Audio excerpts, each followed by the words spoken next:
Well, good morning, everyone. I'm Matt Morrow with Springfield Area Chamber of Commerce. Very, very glad to welcome everyone today to this call, and I'm glad that you could join us and hear from two key Springfield advocates and leaders in the Missouri legislature, Speaker of the House Elijah Haahr and State Senator Lincoln Hough. I want to thank you both for joining us today. And before we dive into today's program, I do want to also introduce Chamber Board Chairman Robin Robeson with Guarantee Bank. Robin has been a remarkable leader for this organization in very difficult times, and she is here with us today to share a few insights with our members, and then we'll quickly introduce our guests and get started with today's program. A lot of ground to cover. I know that you're looking forward to hearing what they have to say. Robin, thanks for being with us today and for your leadership.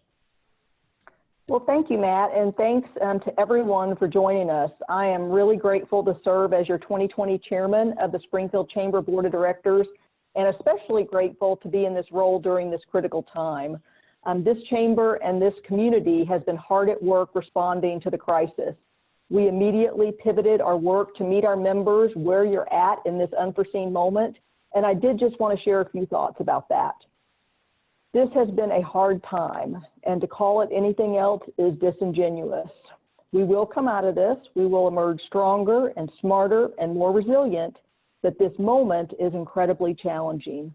We can't share community and experiences like we're used to. Businesses are struggling, employers are having to make hard choices, and of course, individuals are struggling financially, physically, and mentally. And really, the hardships are too long to list. But in this time of challenge, I continue to remain proud of this community. There is no place I would rather be working and living to get out of this than in 417 land. We're a community of doers, of givers, of innovators, and of entrepreneurs. And I'm proud to lead the chamber in this moment. And it is not the moment any of us thought we would have in 2020, but it is the moment that we're dealt. And I'm privileged to serve alongside a talented and committed board of directors and with the Springfield business community as we navigate and emerge 417 stronger. So we are fortunate that our mayor and our city council, our county commissioners, our health leaders, and our community leaders are working together to try to make the best decisions for Springfield and Greene County. And I just wanted to take a moment to thank everyone on this call for your work, for your collaboration, and your commitment to Springfield and to the chamber. So with that, let's get the program started today. Part of our emergence from this crisis is really policy related. There are implications at the local, state, and federal level that will impact us. And to highlight some of that, on the call today, we have Speaker of the Missouri House, Elijah Haahr, and Missouri State Senator Lincoln Hough. And they're going to give us an update as they prepare to return to legislative session on Monday. Speaker Haahr represents District 134 in the Missouri House, which encompasses South Central Springfield. This is his fourth and final term serving in the Missouri House after being elected in 2012, and his second year serving as Speaker of the House. Outside of his legislative duties, Speaker Haahr is an attorney with Kutak Rock and resides here in Springfield with his 4 children. Senator Hough represents District 30 in the Missouri Senate, which encompasses the city of Springfield. He is currently serving in his first year in the Senate and previously served 3 terms in the House of Representatives.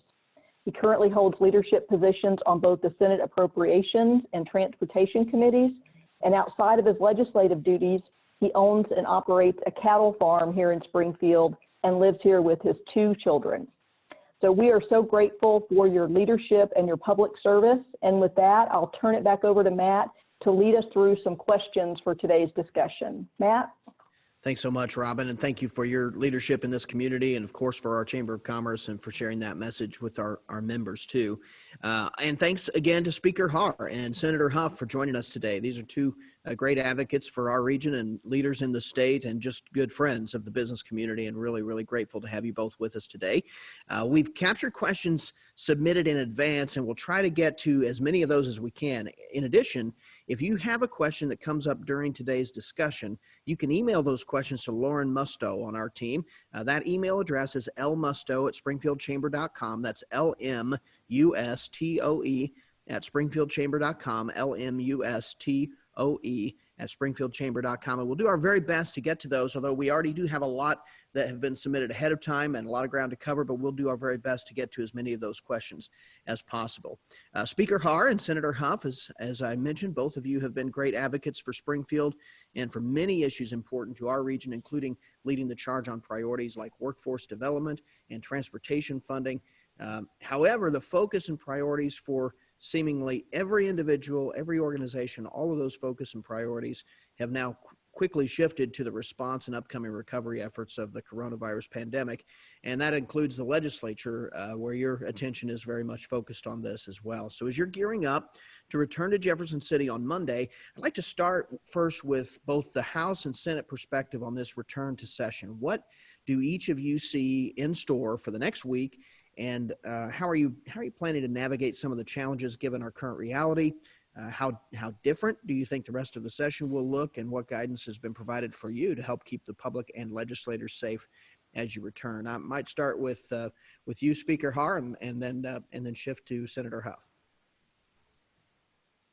Well, thanks for having me on. Appreciate it. Obviously things are going to be unusual coming back for anybody who saw the supplemental session. It was a totally surreal scene, presiding over a basically empty House chamber while we passed the largest supplemental budget in the history of the state. I think you'll see a lot of that continue next week. You'll start to see it sort of gradually taper off during the following 3 weeks as you see the stay-at-home order lifted and things like that. But we still have recommendations that people wear their masks. We are supplying every representative with a mask. The building, the National Guard will be taking temperatures as we enter the building. We will also recommend that people stay in the office as much as possible. Obviously, as we debate the budget, there's going to be a lot of them that either have amendments or have something to say and will be on the floor. But you're going to see a lot of the same precautions that we're going to attempt to take. And the nice thing for us is when we come back, we've got this constitutional duty to have a budget out by May 8th. And so that's the first thing we have to focus on when we come back. In fact, the budget chair is dropping his budget subs today online, and they'll be working through the weekend on amendments so that when we come back on Monday at noon, that will be the very first thing that we'll be focused on. Senator Hough, what do you see for next week? Yeah, I think Matt, thanks for having me and Elijah on. But a lot of the same things that the speaker mentioned, the Senate is taking the same and similar precautions. We're in a little different environment over there on the other side of the building, just given the number of members that we have. We actually only have 31 senators currently out of 34, and Elijah is wrestling with 160 plus. In his chamber, which, just logistically, I think, given the fact that we try to set good examples for these distancing policies that we're asking the rest of the public to partake in, he's in a little different environment. I think they've got kind of a unique set of challenges that they work through while they're doing that.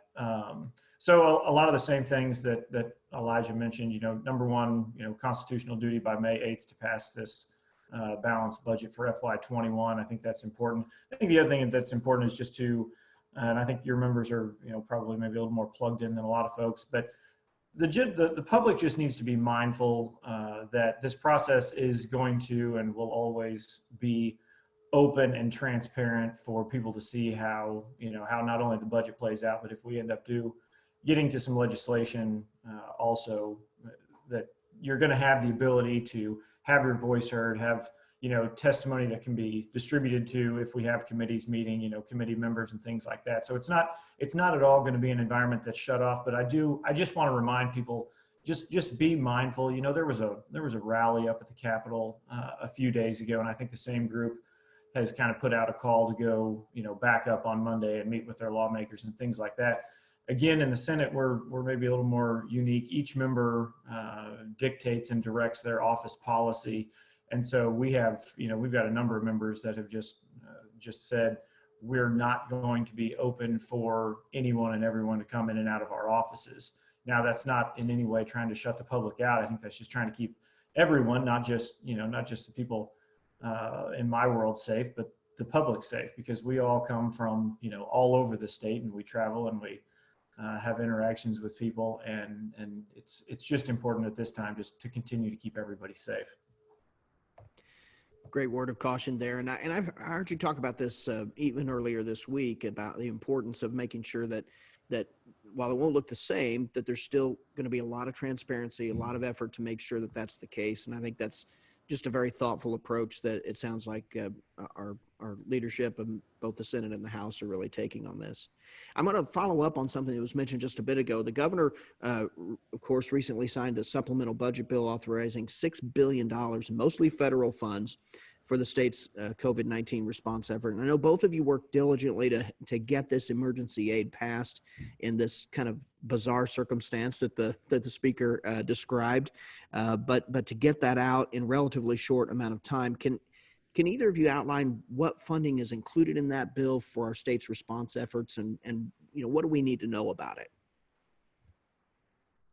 Sure, Matt. I'll take a stab at it at first. So we passed the supplemental bill that you outlined, a little over $6 billion worth of mostly authority for the governor to spend. Now, also things that are important to remember about this.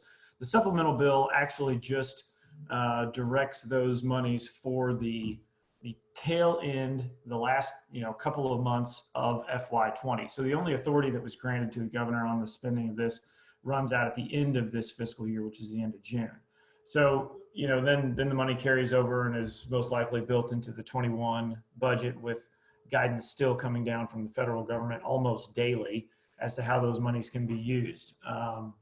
For our local communities around here, I serve on the Appropriations Committee in the Senate, and actually inserted some language into that supplemental bill that directed the governor's office to disseminate 25% of those federal funds that are brought into the state, that are deposited into our treasury, which we got a check, not really a check, it's a wire transfer, which is kind of interesting, $1.18 billion worth of a wire transfer that I was talking with our state treasurer about. And he said, it's kind of interesting to be checking your bank accounts and all of a sudden you just have a wire transfer from the feds for a little over $1 billion.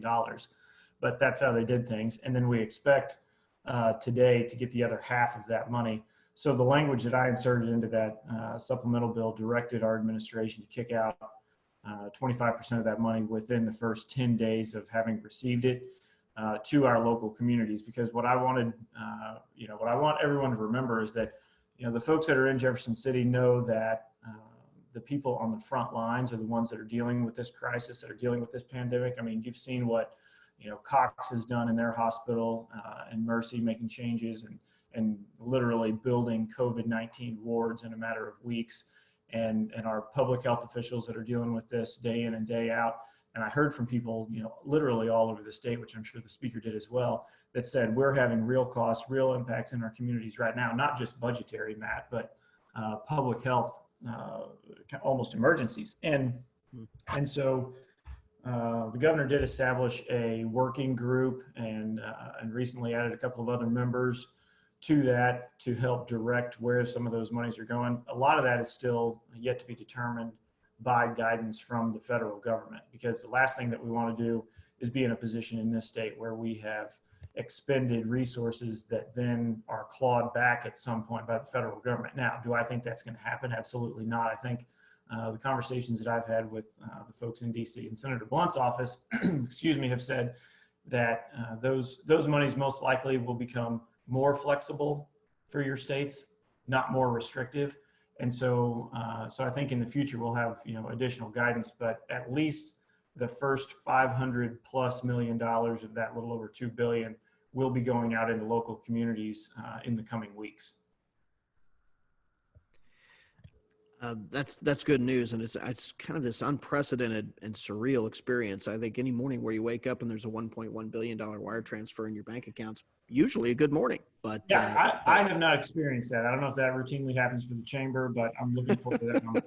Well, these are hard times, so maybe not as typical. But I want to go, Speaker Haahr, to you next, if I can. You mentioned in your comment just a little bit ago the constitutional duty to pass a budget by May 8th, and that, of course, is sort of pressing down on us. A lot of uncertainty on what longstanding impact this pandemic will have on next year's budget and beyond.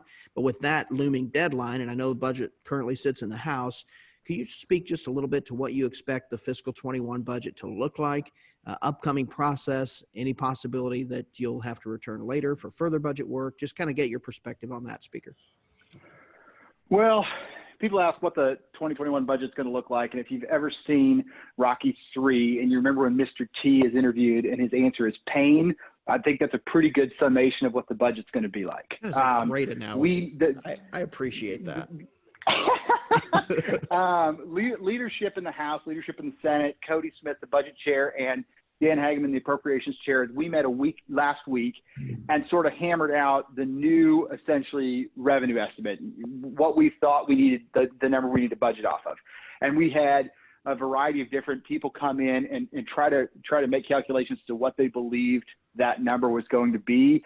And the cuts were all over the board. And essentially, we're almost throwing darts in the dark and trying to hit a bullseye because we delayed the tax period for people to return their income tax until July. And so trying to guess how much we're going to be down is hard. We had estimates that were all over the board, but what the Senate and the House agreed on is that we believe if we cut $700 million out of the budget, that gives us the best chance to be balanced going forward. Now, if that number gets worse after the governor signs the budget, he can do additional withholds. If there's additional stimulus money that we can use to backfill some things, the governor can bring us back for special sessions, and we sort of expect that to occur, some short special sessions this summer, because it's so hard to make that calculation right now as we move forward in uncertain times. But that's the number we agreed on, and so we've been working. Obviously, the budget starts in the House, and so the budget chair's been working the last few days to try to get to that number. Obviously, there's a significant amount of concern about what do we do about K-12, what do we do about higher education, and the problem we have with the budget is you've got a $30 billion budget, but only $10 billion of that is general revenue, and that's where the cuts have to occur. And then you have some of those mandatory spending items like Medicaid. As the governor froze the program so that we're not taking anybody off right now, and we've seen an influx of new people, that's additional spending we have to do. And so not only are we going to have to cut $700 million out of general revenue, but we're also seeing that those mandatory expenditures start to go up and also take some more money out of general revenue. So it's not a fun process. It's a process nobody would like to go through, but I think the subs will come out today, and we're going to do our absolute best to make sure that we try to spread this out as much as possible. And then what we'll do is the subs will drop today. They'll work over the weekend. They'll have amendments ready to go on Monday. And the goal would be to have the bill to the Senate by Wednesday of this week, which is pretty quick. But the idea being that would give the Senate some time to look at it, to make their changes, and then give us a couple days of conference before we hit that May 8th deadline. That's really, you're right. That's a lot of pain, but it's a lot of really helpful context in terms of trying to understand how this works. So you'll know we have just shy of 200 members on the call here today, and many of them have been paying close attention to this, but many, many more are just kind of searching for that context. And so to provide a little bit of that, the crisis that we're in right now has already prompted, as you mentioned, Mr. Speaker, large withholds of about $227 million on this year's state budget in response to the pandemic, including some large cuts out of that sort of narrow band you described where there is discretion, large cuts to higher education, economic development, tourism, and several other areas as well. I guess I would ask for a little bit of a look ahead into what the impact of COVID-19 will be on funding for higher education, K-12 education in the state in the upcoming budget, kind of within that context you're describing, even including funding for specific projects. I mean, we have our eye on the OTC Center for Advanced Manufacturing, which you both know is critically important to this area. Senator Hough, maybe we can start with you on this one and then circle back to the speaker too. Yeah, sure. So again, kind of looking forward at 21 and some of those specific lines that you've mentioned, Matt. I mean, I know, you've got the two people on the call here that made it a priority last year to invest in our higher ed institutions, not just here in Springfield, but all over the state. And I think that commitment remains. Now, when you're talking about a $700 million reduction moving forward, it is important, as Elijah said, to remember that comes out of not the whole 30 billion, it comes out of 10. So you're talking about a 7% rough math reduction. As far as the COVID-19 pandemic and its effects on this year's budget, so I get a rolling kind of tab on where we are year to date every morning at about 7. And this morning yesterday was the first day that we were actually negative year to date over last year. Today we're down a little, almost 1.5%, which, again, rough math will tell you that each percent of increase or reduction on our state budget is roughly, not exactly, roughly $100 million. So right now we're down, $143 million. Now, a couple of optimistic things to look at here. We had carryover in not only our rainy day fund, but a couple of other budget lines. I mean, almost in the $500 million range moving into FY20, the current budget year that we're in. So we had a little bit of cushion coming into this year. That does not necessarily say, we're going to be fine. Our Senate Appropriations staff so far has pegged these numbers almost within 0.1% every day that they're coming out. And whenever I talked to him this morning, he said that he hopes he's wrong, but it looks like we might be down by the end of the month 6%. So 6%, $600 million. So these are big, and these are real numbers. But my commitment, not just to this community, but to everybody in the state, is that the things that I feel like we've got to invest in are these workforce development issues and our education. And that's not just K-12, that's higher ed also. And so we've got to find a way to navigate, because on the back end of this thing, you've got to have a workforce that is ready to work. I mean, to me, that's the most important thing.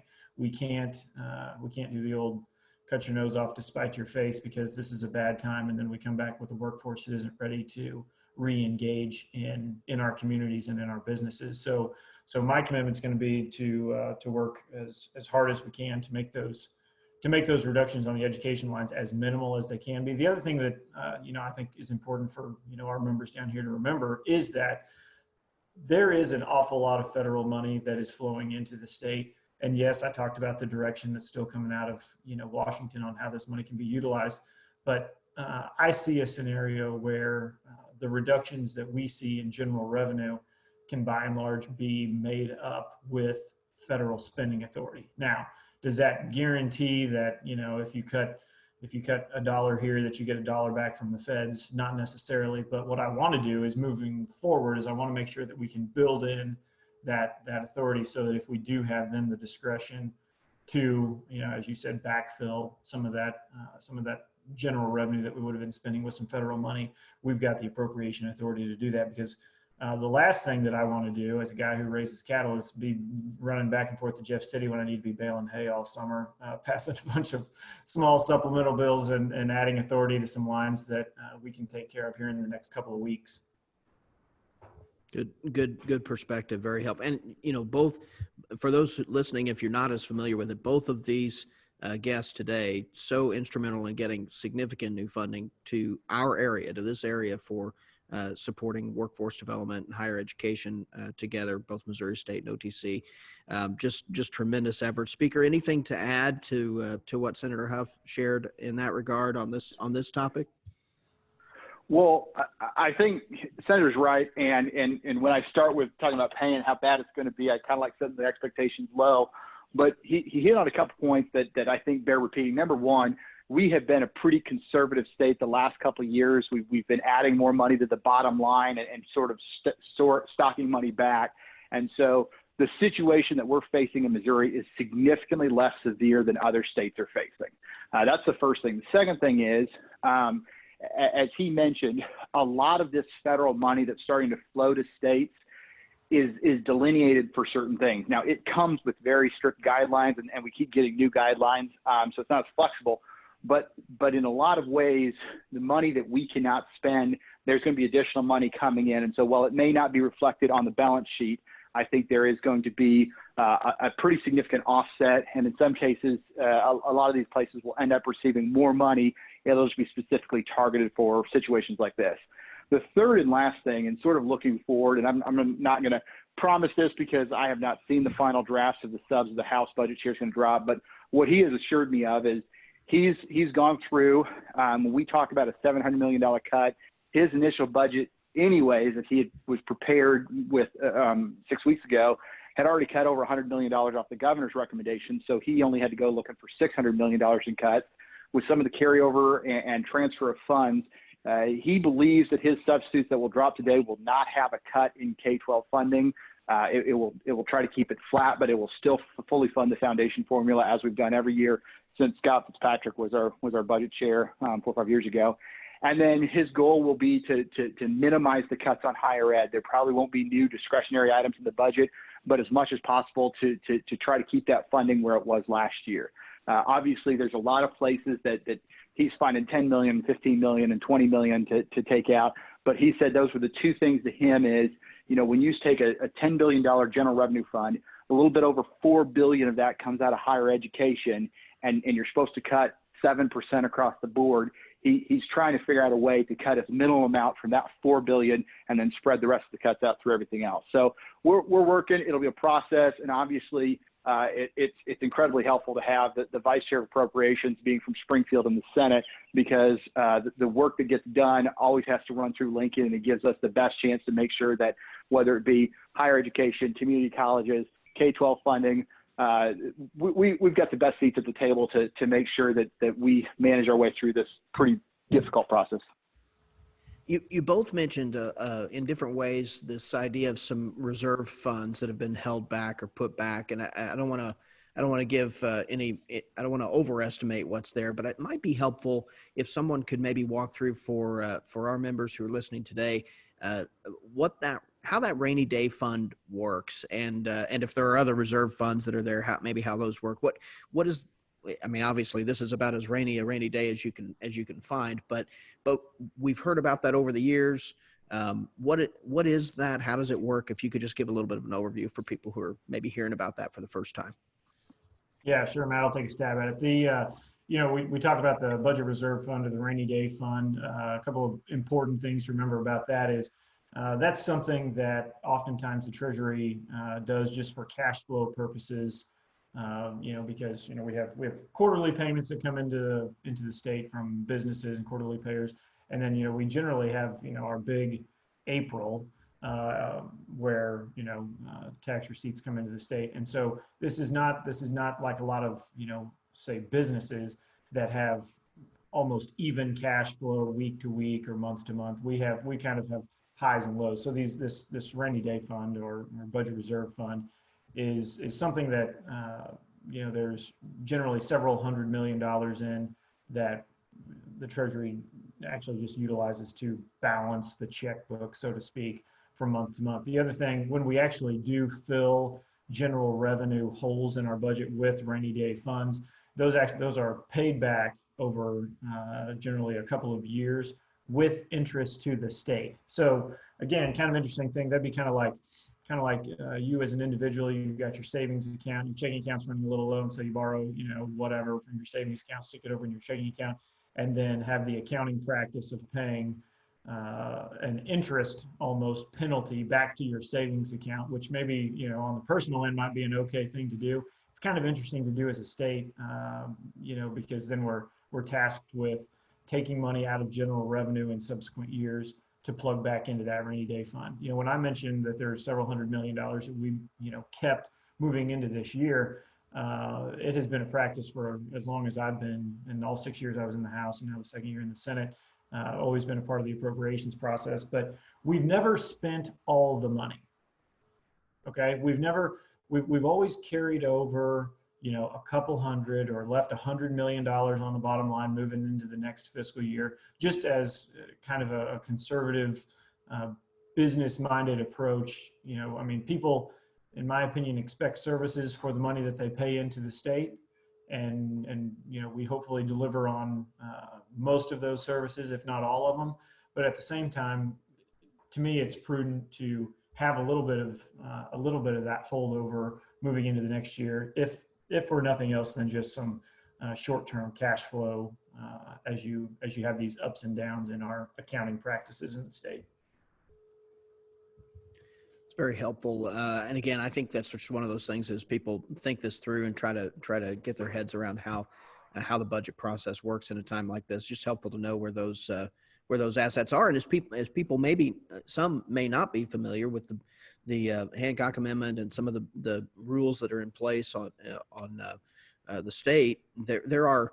I mean, so you can't do deficit spending, which means that you either budget precisely the dollar amount that ends up coming in, and or you have withholds, or you have a little bit of money on the bottom line to come back. And so those practices are more conservative practices in recent years seem like maybe giving us maybe a couple more options than some states have at this point, and that's good to know. So it feels like a strange time, and we won't spend a lot of time today talking about pre-pandemic priorities, but there is at least one of the Chamber's top priorities from 2020 that seems to have a fairly direct connection to the reality that we're facing right now, which is the passage of what has been commonly referred to as a Wayfair fix, but that's essentially an internet sales tax. And as you both know, our board has for a number of years believed and advocated for that without a corresponding tax cut. Our view has always been that it's not a new tax, and in fairness to brick and mortar businesses that are now at a competitive disadvantage, and also just kind of to recover some of the lost revenue to the state, it's important to just fix that. I guess I would be curious to know if those and there are a lot of perspectives on it, some different than ours certainly, but I wonder if there's been any sort of updated conversation on this, particularly in an environment where revenue is such an unprecedented challenge. Any thoughts? So we had conversations with the Senate about these last 3 weeks, and candidly, there's a lot of interest in doing some policy work. But when we were discussing this between the chambers, because of the trying to keep proper social distancing and wearing masks and keeping space between large groups of people, it's sort of a challenge to know how much and how many policy items we can actually move. And so in the initial discussions between the House and the Senate, one of the things that we discussed is if we're going to try to get policy items done, it's probably easiest to only focus on policy items that have passed either one side or the other, so that you can either truly agree it or you can send it back with a couple extra things knowing that the other side's already passed it once.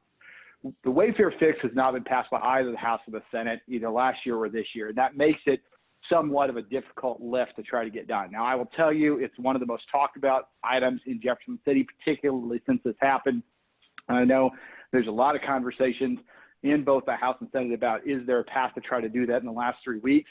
It just starts from a pretty difficult spot of having passed neither body. I'm not going to say it's impossible for us to do, but it's going to be one of the more difficult items for us to take up in sort of a unique situation like this. Big reason for that is, hypothetically, let's say that the House were to get our bill to the floor, up and out and over to the Senate. The Senate would actually have to send that bill through their committee process before it comes to the floor. And so that it makes it somewhat challenging, more challenging than a lot of other things to try to get out. Now, two things. One, that does not mean it's impossible. And I talked to the Senate Majority Leader just a couple days ago about whether they thought their bill or our bill had a better chance of moving quickly. And the second thing is, it's been discussed with Governor Parson that there are some items that we are not going to be able to get done during the regular session. And he specifically pointed this item out and said, if we can't get it done during the regular session, we have to have a conversation about whether or not we go to a special session on this summer. As everybody probably on this call already knows, Missouri is one of the last 2 states in the country that has not passed a Wayfair fix. It's us in Florida. And a big part of that is we have more taxing jurisdictions in the state than any other state in the country. In fact, we've got almost a third of all the taxing jurisdictions in the country are in Missouri. So it makes it an incredibly complicated formula to try to work through. And obviously there's a lot of groups that want to make sure that the formula fits their particular taxing district appropriately. And so it's been a pretty difficult lift before this. The short timetable and the fact that it has not passed either the House or the Senate to date makes it more difficult. But it's certainly one thing that we've had a lot of conversations about. And just because we hit May 15th and the last day of session does not mean that conversation ends. Thank you, Mr. Speaker. Anything to add to that, Senator? Well, the only thing I'll add, and I think Elijah did a pretty good job outlining sort of where that legislation sits. One, I've appreciated not just the Springfield Chamber, but also a number of chambers and business advocates around the state who have said, not only is this one of our top priorities in the state, but also we want to see this done without some sort of a corresponding offset, as we call it, in the whether it's personal income tax reduction or whatever that is. Because in my opinion, and we can, the policy can be discussed, and I think it has been discussed for a number of years. But when this pandemic started, one of the first businesses that came out and said, hey, we are, one, open for business, and two, getting ready to hire 100,000 people across the country, was Amazon. So you've got a business model that, quite frankly, our tax code has just not kept up with. And so, the argument of, the offsetting of the tax burden on citizens that needs to take place, in my opinion, doesn't hold water. Now, I will say this: we took this thing out for a test drive, as we like to call it. Well, heck, it's probably been a couple of months ago now, in the Senate chamber, and in the course of about 5 hours, we had amendments that cut taxes somewhere in the neighborhood of $500 to $700 million, which, at that point, it's just almost laughable to think that this is a serious conversation. So until all members are willing to come and work together in some sort of a reasonable fashion, I think Elijah is exactly right. It's a pretty big lift. But I know also for a number of years, this has been one of the top priorities for the business community. And I remember, years and years ago, talking with retailers right here in Springfield who said, it's a business fairness issue. And when your brick and mortar folks that are employing the people right here in Springfield and paying property taxes and that are active in our community are being, in my opinion, disproportionately affected by something like this, it needs to be handled, and it needs to be handled the right way. And like I said, I appreciate the Chamber's leadership on this, and I know you guys have been supportive, and even as of recently stated your support of this. Well, thanks very much for that. And I'll also just, I actually want to do a quick, this should be pretty quick, and either of you can grab it if you can. But we got an email question just for clarification on the revenue estimate. If the number of $700 million in cuts was referenced, is that $700 million in cuts from the fiscal 2020 budgeted amount, or is that $700 million after the withholds? Yeah, that's moving forward in the FY21 budget. Okay. So that essentially that would be a net of I guess 900 million plus in cuts, because it factors in the withholds of the governor as well. Am I stating that correctly? Yeah, I think you're tracking that. Okay. All right. So we know the governor's been working with leaders around the state to focus on reopening the economy. A lot of interest in that, obviously, with our members here as well. Balancing that reopen with critical health and safety measures. What do each of you see as some of the key things to keep in mind as we begin gradually to reopen? Speaker, any thoughts on what we ought to be thinking about in terms of the top maybe 2 or 3 things? Are you mean legislatively or in regards to just what businesses should be doing? Yeah, I think just as a state, what should we be thinking about? Sure. So it's funny because I obviously, one, I work as a Speaker of the House, but 2, I also still sort of practice a little bit of law. And I've actually got a manufacturing client in Springfield that I'm representing right now, and they were going through sort of the process of working with the city of Springfield on what work they could do and what work they couldn't do. And so they had to tape off lines in the factory to make sure their employees were staying 6 feet apart from each other.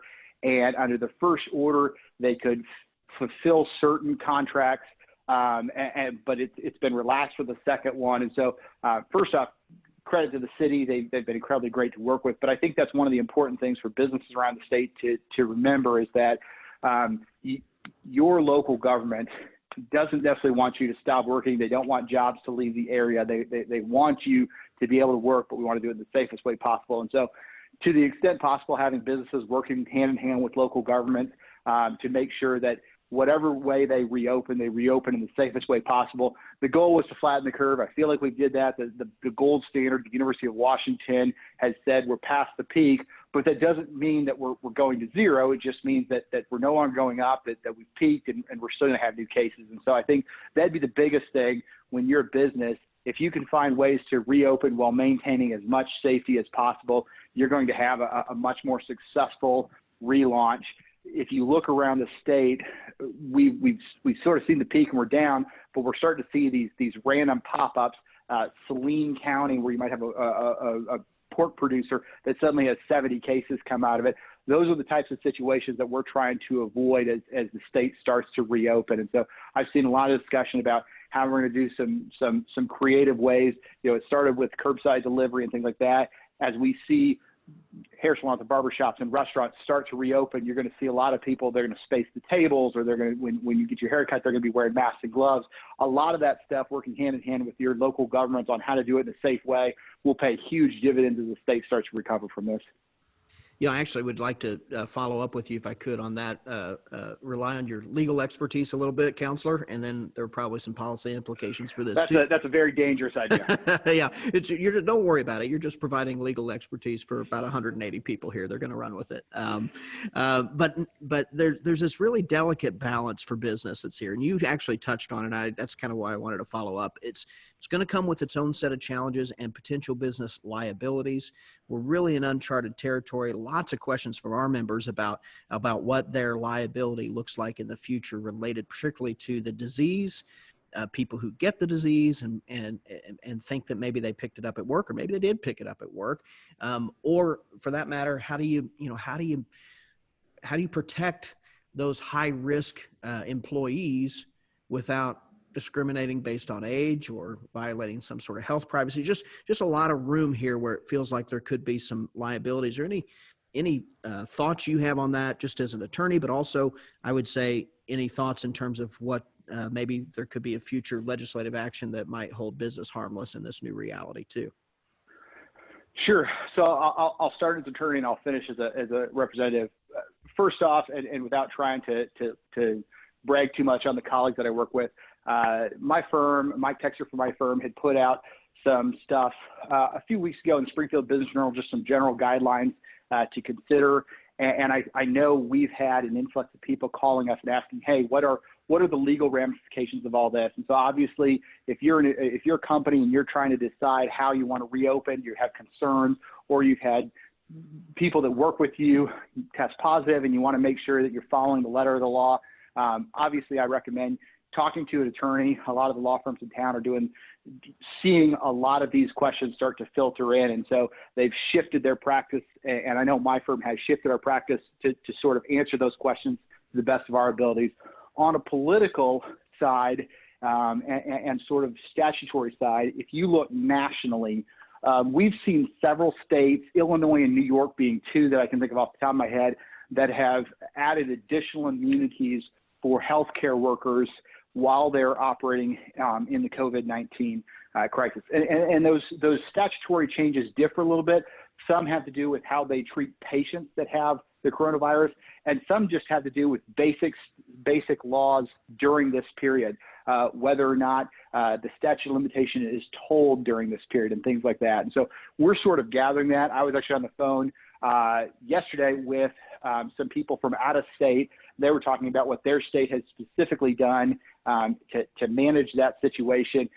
In Illinois, the governor just signed an executive order granting some immunity to healthcare professionals that were doing it. But obviously, there's a lot of concern with businesses wanting to figure out what's my liability. And so some states are considering legislation that would protect them, especially during a period or a state of emergency, as long as they're following local laws, that they don't get hit with some of this outside stuff. So it's all something we've considered. And one thing I've said is, when we come back to Jefferson City, to the extent that the House is going to hold committee hearings, we may be voting on bills that have small or little relationship to the coronavirus. A good example would be PDMP. But if we're going to hold public hearings and take testimony, whether that testimony be written or in person, I want those committee hearings to be focused on the issue of COVID-19. And so this both healthcare immunity and business immunity during this pandemic and during a state of emergency is one thing that we're certainly going to have a discussion on. That's very, very, very helpful to just hear that perspective, Mr. Speaker. And then I'll turn to you, Senator Hough. I know you're hearing from a lot of businesses on these kinds of topics and others. Any thoughts you have to add, particularly from the liability perspective? Sure. Well, I think Elijah outlined it fairly well, but in my opinion, the most important thing is working with your local communities. The other thing you've started to see, not just the hotspots that have popped up around the state, but you've also started to see a handful of counties that have decided to reopen, whether their county governments have made those decisions or whatever. And I think, like I said, I think the autonomy of our counties and our cities is important in this state, but it's also important to remember that those decisions affect everyone, and those decisions affect people that traverse through your communities. And so again, I'm just gonna say that to the extent that it is possible, the business community needs to work with their local governments. But at the same time, like, the most important thing right now is just keeping everybody safe. Yeah, we need to restart and re-engage this economy, because the last thing that I want to see is this, this kind of lag and slow rollout. Like, I would like to see, the May 4th deadline that the governor has to start reopening the state happen in a responsible way, where our businesses and our communities can get back up and running as efficiently and as safely as possible. But again, I mean, I'm not trying to put out a cautionary tale or something like that, but I would just like to remind everybody that as some communities start making those decisions and start opening up and saying, we haven't had many cases or any cases or something like that, it doesn't insulate you, and you continue to have people traversing through your communities. But and like you said, I've talked to, I'm sure not nearly as many businesses as you have, but the ones that I've talked to have very much tried to do everything they can to either remain open in a very responsible and safe way for their customers and for their employees, or take the direction from our local governments and our health officials and say, we're going to take a step back. We're going to try right now to do what we can to curb this pandemic. And as Elijah said, I think, according to a number of our experts around the country, we've kind of hit that peak, and maybe not necessarily on the downward trajectory yet, but definitely working that way, if not plateaued and starting to move in that direction. So those are all good indicators that while this might have been and has been a painful exercise, quite frankly, I believe that our economies are going to be stronger for having made the decisions that we made to get through this in a more timely manner. Well, the hour's going very quickly, and so I have several questions from members that I'd love to get to. We won't have time for all of them, but I'll try to squeeze in maybe one or two more if we can. And so if you have just a quick thought on either of these, I would certainly welcome it. It may be impossible to answer these because they are complex, but one question here on elections. So thinking ahead to August and November elections, a lot of sort of conversations starting to happen about what does that look like? How do you do that safely? Do you keep the election dates the same, or do you move them? Do you change the way people can vote? And again, many opinions on this, and it may be a little early, but you have to be prepared too. And so I guess I'd just be curious, maybe a quick perspective on what your thought process is there. Well, I had a conversation with Shane Scholler and the county clerks, and they've worked on a few different proposals that they've communicated with both the House, the Senate, and they're sort of working with the Secretary of State on. And I think the big debate is obviously what they want to do is make sure that during a state of emergency that people would have the ability to vote absentee, particularly whether it's statewide or in the county, that would be one question, or one case. The second question is, how do we handle this going forward, as far as is something like a state of emergency, or is the coronavirus a reason to request an absentee ballot? They believe it is. I believe it is. And I think that's something that we can all agree on. The question then is, do we go beyond that? And obviously there's a lot of people that are going to make the case, well, we should have no excuse absentee voting and things like that. I think there's still some hesitation to go very much beyond allowing either the coronavirus or state of emergency to allow absentee voting. I think everybody can say, yes, if you're in a state of emergency, we do not, especially during a pandemic that manifests itself in the spread from person to person, we don't want you coming to the polls. That is a very appropriate excuse for absentee voting. And so we've done work to start working on that, and that will probably be one of the hearings that we have when we get back as the Elections Commission or Elections Committee doing a hearing on some tweaks and changes to our voting process. And I think of all the things that we'll work on, things like how we elect our leaders going forward in states of emergency or while we're experiencing a pandemic like this are probably as important as any conversations we'll have. Okay. Just one. I'm going to try to squeeze one more in, and then we'll wrap up. I know we're short on time. Thank you for that, Mr. Speaker. Another question a lot of people have is related to unemployment insurance. We're of course seeing record levels of unemployment, totally unexpected ways, enormous strain on the system.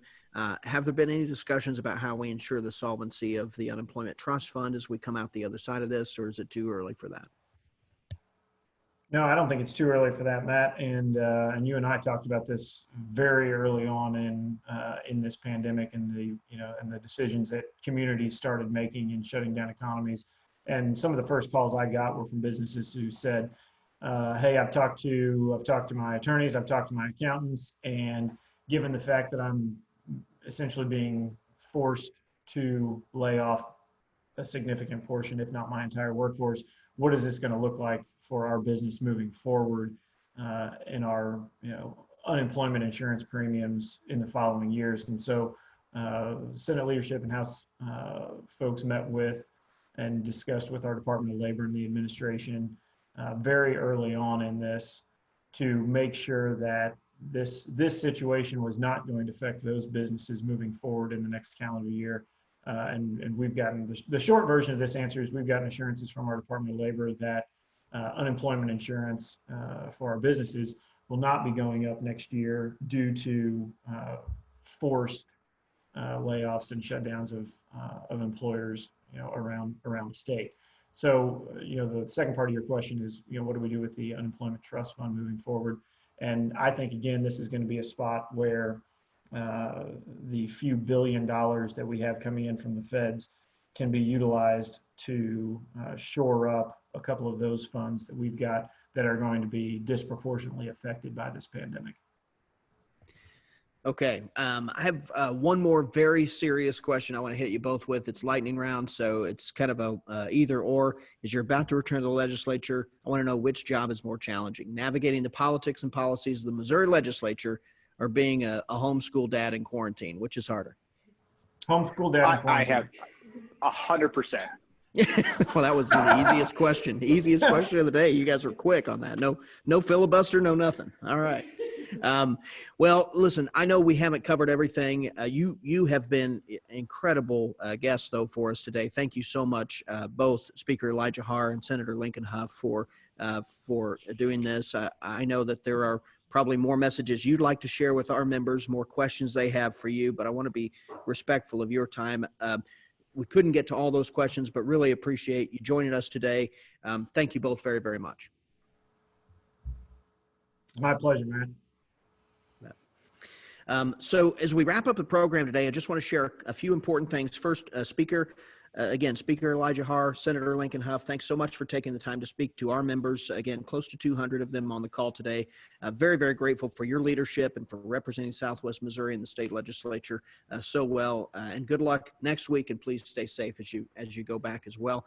And a big thank you to all of our members for joining us today and for your questions. I appreciate you engaging with us and taking the time to be on the call, and for your willingness to continue to share your stories with us. Those do continue to inform our advocacy as well. We know you're working hard to deal with many challenges, and right now our main priority is just hearing from you and then bringing your perspective to the policymaking table and bringing you the timely information and trusted resources you need to get through this crisis. So with that, I'm going to turn it back over to our chairman of the board, Robin Robeson, to close us out and take us home today. Robin?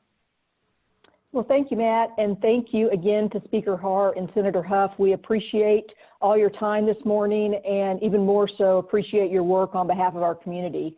I want to echo Matt's thoughts and thank our members and businesses who have joined us for this morning's call. Your membership investment and your leadership in the community is something that I'm very thankful and grateful for. I want to encourage you to continue visiting the Chamber website, specifically springfieldchamber.com/coronavirus. We're posting new information every day, and stay tuned there for upcoming events that are already in the work for the next few weeks and few months. I also want to encourage you to reach out to us with your COVID-19 concerns, experiences, and challenges. The feedback that we're receiving from our members is directly informing our advocacy efforts for you during this crisis. It's been incredibly helpful, and you can share those with us at the email address covid19info@springfieldchamber.com, covid19info@springfieldchamber.com. We're so grateful for your membership. Thank you for being a part of the Springfield Area Chamber of Commerce, and I wish you a very safe and productive Friday. Have a great weekend.